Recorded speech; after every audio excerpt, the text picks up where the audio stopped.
अस्सलाम वालेकुम, वेलकम है आपका लुबना फूड स्टूडियो में। आज हम बना रहे हैं शाही दाल। बहुत ही कम इंग्रेडिएंट्स में ये दाल बनके रेडी होती है, लेकिन बहुत ही टेस्टी बनती है। आपने कभी इस तरह की दाल खाई है? तो फिर आइए शुरू करते हैं। बिस्मिल्लाहिर्रहमानिर्रहीम। ये मेरे पास 1 पाव माश की दाल है, जो मैंने 3 घंटे पहले भिगो के रखी। दाल को एक पैन में ऐड करते हैं। दाल का तकरीबन 3 से 4 घंटे भिगोना बहुत ज़रूरी है। अगर ये भीगी हुई सही नहीं होगी तो अच्छी ना बनेगी। और इसमें 1/2 लीटर पानी ऐड करते हैं। पानी हमें इतना ही डालना है, बहुत ज़्यादा नहीं डालना। 1 टीस्पून नमक ऐड करते हैं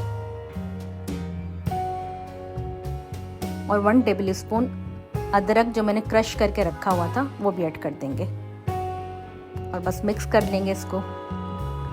माश की दाल को भीगने में थोड़ा टाइम लगता है और गलने में भी थोड़ा टाइम लगता है। बस इसे 30 मिनट के लिए छोड़ देंगे। अब 30 मिनट हो गए हैं तो देखते हैं दाल कहाँ तक गली। ये देखें, दाल हमारी बिल्कुल इसी तरह की हमें चाहिए। पानी भी इतना ही हो इसमें और दाल गल के फटनी नहीं चाहिए। ये देखिए, मैं आपको दाल दिखाती हूँ। हमें इस तरह की दाल चाहिए, इतनी सॉफ्ट हो और फटी भी ना हो। बस इसी तरह की दाल हमें चाहिए। अब एक फ्राई पैन लेते हैं और 1/2 कप ऑयल ऐड करते हैं। और ऑयल जैसे ही गर्म हो जाए तो 2 मीडियम साइज के प्याज ऐड करेंगे। प्याज की क्वांटिटी हमें ज़्यादा चाहिए, इसमें ज़्यादा प्याज जाती है। अब हम तड़का रेडी करने के लिए प्याज को लाइट सा ब्राउन करेंगे। अच्छा दोस्तों, आपने मेरी वीडियो यहाँ तक देख ली और आपको पसंद आ रही है तो प्लीज़ सब्सक्राइब कर दें और बेल के आइकन को क्लिक कर दें। ये देखिए, हमारी जो प्याज है लाइट सी गोल्डन हुई है। अब हम इसमें सिर्फ जीरा ऐड करेंगे 1 टेबल स्पून और रेड वाली लाल मिर्चें 6 से 7 अदद और गोल वाली लाल मिर्चें वो भी 3 से 4 अदद। बस अब हमें प्याज को लाइट सा गोल्डन ब्राउन होने तक बनाना है। अब देखें, लाइट गोल्डन ब्राउन हो चुकी है और हमारा तड़का रेडी हो गया है।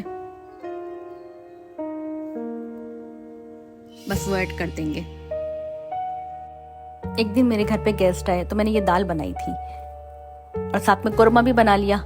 गेस्ट को ये दाल इतनी ज़्यादा पसंद आई कि उन्होंने कोरमे की छुट्टी करवा दी। इस तरह गोश्त की छुट्टी हो गई और दाल इतनी ज़्यादा बन के टेस्टी रेडी होती है। आप एक बार इस तरह ज़रूर बनाइएगा। दोस्तों, आप मेरी वीडियो किस सिटी से देख रहे हैं कमेंट्स में ज़रूर बताइएगा, ताकि मैं आपका थैंक्स कर सकूं। तो बस हरा धनिया ऊपर से ऐड कर देंगे और बारीक कटी हुई हरी मिर्चें भी ऐड कर देंगे और ये दाल हमारी बिल्कुल तैयार है। शाही दाल अलग ही इसका टेस्ट है। बहुत कम इंग्रेडिएंट्स में ये दाल बनके रेडी होती है। तो बस आइए अब इसे सर्व करते हैं।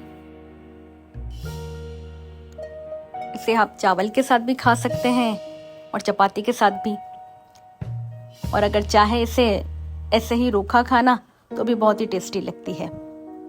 तो एक बार आप इसे ज़रूर इसी तरह ट्राई कीजिएगा। बहुत ही टेस्टी बन के रेडी होती है। तो बस इसे खाएं और मज़े करें।